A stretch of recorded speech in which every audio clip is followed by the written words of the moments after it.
મંત્રમુગ્ધ સત્સંગ ચેનલમાં આપ સર્વેનું હાર્દિક સ્વાગત છે।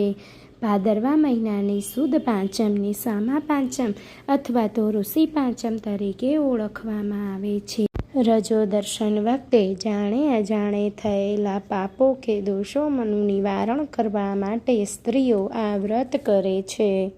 આ દિવસે સવારે વહેલા ઉઠી અધેડાનું દાંતણ કરી અને શરીરે માટી ચોળી અને નહાવું જોઈએ અને વાળમાં આંબળાનું ચૂર્ણ લગાવી અને વાળને ધોવા જોઈએ।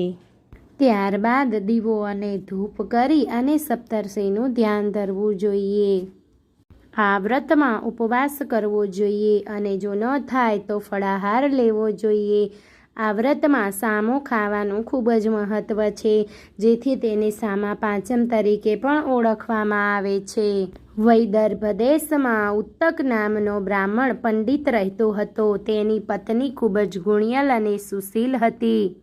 તેનું નામ સુશીલા હતું। તેનો નાનો અને સુખી પરિવાર હતો। તેને 2 બાળકો હતા, એક પુત્ર હતો અને એક પુત્રી હતી। પુત્રનું નામ સુતીક્ષણ હતું અને પુત્રીનું નામ સતમા હતું। પુત્ર ખૂબ જ ભણવામાં હોશિયાર હતો અને એના પિતા ઉત્તકે એને ખૂબ જ સારી રીતે ભણાવ્યો અને બધી જ વિદ્યામાં પારંગત થઈ ગયો। નાની ઉંમરમાં જ તેને શાસ્ત્રોનું જ્ઞાન થઈ ગયું હતું। પુત્રીનું નામ સતમા હતું અને મોટી થતાં એને પરણાવી અને સાસરે વિદાય કરી દીધી હતી। પરંતુ સતમા ખૂબ જ દુર્ભાગી નીકળી। તેની સાસરીમાં હજુ તેને 1 વર્ષ થયું હતું અને એટલા ગાળાની અંદર જ એના પતિ, એના સસરા અને એના સાસુ ટૂંક સમયની અંદર જ મૃત્યુ પામ્યા હતા। હવે સાસરિયામાં કોઈ રહ્યું ન હતું, એટલે પુત્રી સતમા ખૂબ જ ચોધાર આંસુએ રડતી રડતી એના પિતાના ઘરે આવી।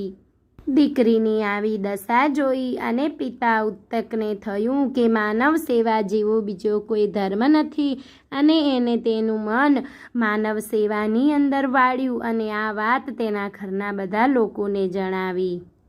એક દિવસ સતમા ઉપર કુદરતનો કહેર વરસી પડ્યો। સતમા એક દિવસ જ્યારે વૃક્ષની નીચે સૂતી હતી ત્યારે અચાનક જ એના શરીરમાંથી પરોની ધાર વહેવા લાગી અને શરીરની અંદર ખૂબ જ અતિશય પીડા થવા લાગી અને કીડા ખદબદવા લાગ્યા। તેના શરીરમાંથી ખૂબ જ દુર્ગંધ આવવા લાગી। દીકરીની આવી દશા જોઈ અને માતા અને પિતા એ બ્રાહ્મણીનું હૃદય ખૂબ જ કંપી ઉઠ્યું। તેમણે સતમાને ગરમ પાણીથી નવડાવી અને સ્વચ્છ કરી દીધી। એ સાંજે ઉત્તકે સમાધિમાં બેસીને જોયું તો ખબર પડી કે એની પુત્રી સતમા પરભવની અંદર એક બ્રાહ્મણની પત્ની હતી અને રજસ્વલા ધર્મ દરમિયાન તેણે કોઈ પણ નિયમોનું પાલન કર્યું ન હતું અને રજસ્વલાના બધા નિયમોનું ઉલ્લંઘન કર્યું હતું। તેથી નાની ઉંમરમાં તેને વૈધવ્ય સાંપડ્યું અને આ રીતે એના શરીરમાં કીડા પડ્યા છે। પરભવમાં સામા પાંચમનું વ્રત કરનાર સ્ત્રીઓની પણ તેણે હાંસી ઉડાવી હતી। તેનું ફળ તે આ ભવમાં ભોગવી રહી છે। ઉત્તકે પોતાની પુત્રીની પરભવની વાત તેની પત્નીને કરી। તેની પત્ની બોલી કે હે નાથ, હવે આમાં આપણે શું કરી શકીએ છીએ? આ તો હવે આપણી દીકરીના પરભવના પાપ છે। પોતે તો તેણે કોઈ ધર્મ પાળ્યો નહીં અને બીજા જે વ્રત કરતા હતા તેને પણ તેણે વખોડી નાખ્યા। આ કારણે જ આપણા પુત્રીની આવી આ દશા થઈ છે। તો હે નાથ, હે સ્વામી, હવે આનું કોઈ નિવારણ તમારી પાસે હોય તો જણાવો।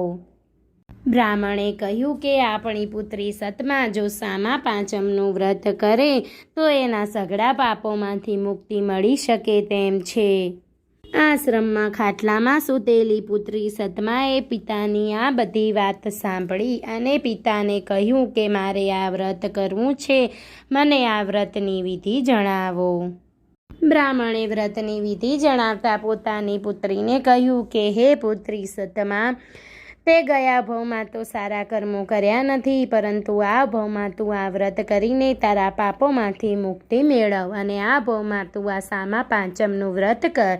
સામા પાંચમને ઋષિ પંચમી તરીકે પણ ઓળખવામાં આવે છે. બેટા, આ ઋષિ પંચમીનું વ્રત ભાદરવા સુદ પાંચમના દિવસે કરવામાં આવે છે.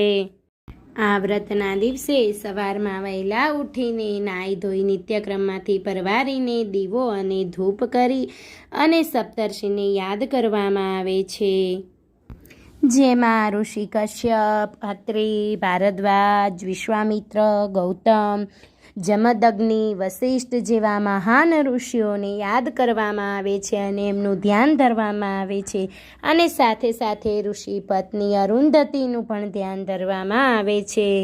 આ વ્રતમાં સામો ખાવાનું ખૂબ જ મહત્ત્વ રહેલું છે અને જમીનની અંદર ઉગતા શાકભાજી પણ ખાઈ શકાય છે. તેની સાથે સાથે ફળાહારમાં ફળોનો ઉપયોગ પણ કરી શકાય છે. સ્ત્રીઓ જો સામા પાંચમ એટલે કે ઋષિ પંચમીનું જો આ વ્રત સાચા હૃદયથી સાચા ભાવથી કરે તો રજસ્વલા ધર્મ દરમિયાન થયેલા જાણે અજાણે થયેલા પાપોમાંથી મુક્તિ મળે છે. સતમાએ સામા પાંચમનું વ્રત કરવાનો સંકલ્પ કર્યો અને 3 જ દિવસની અંદર સતમા એકદમ નિરોગી બની ગઈ અને જોત જોતામાં તો ભાદ્રપદ માસ એટલે કે ભાદરવો માસ આવ્યો. ઋષિ પંચમીનું વ્રત આવ્યું. સતમાએ ખૂબ જ હૃદયપૂર્વક સાચા ભાવથી ઋષિ પંચમીનું વ્રત કર્યું અને માત્ર થોડો સામો ખાઈને તેણે ઋષિ પંચમીનું વ્રત કર્યું. આખો દિવસ તેણે ઋષિ મુનિઓનું ધ્યાન ધર્યું અને ખૂબ જ સાચા હૃદય ભાવથી ઋષિ પંચમી વ્રતની કથાનું શ્રવણ કર્યું. તે ભજન કીર્તન કરતાં કરતાં અને ઋષિ મુનિનું ધ્યાન ધરતા ધરતા સૂઈ ગઈ. સતમાના સઘળા પાપોનો નાશ થયો. તેને બધા દોષ કર્મોમાંથી મુક્તિ મળી. જે ભાવિક ભક્તો સાચા હૃદયપૂર્વક ઋષિ પંચમીનું વ્રત કરશે, ઉપવાસ કરશે અને તેમનું ધ્યાન ધરશે તો જાણે અજાણે થયેલા પાપ કર્મોના દોષમાંથી મુક્તિ મળશે અને સુખ સંપત્તિ શાંતિ સાંપડશે. તો આપ સર્વને ઋષિ પંચમીની હાર્દિક શુભકામનાઓ. જો આપને આ વિડીયો ગમ્યો હોય તો લાઈક કરજો, ચેનલને સબસ્ક્રાઈબ કરજો, જેથી આપને અવનવા વિડીયો મળે. આપ સર્વને જય શ્રી કૃષ્ણ. ખૂબ ખૂબ ધન્યવાદ.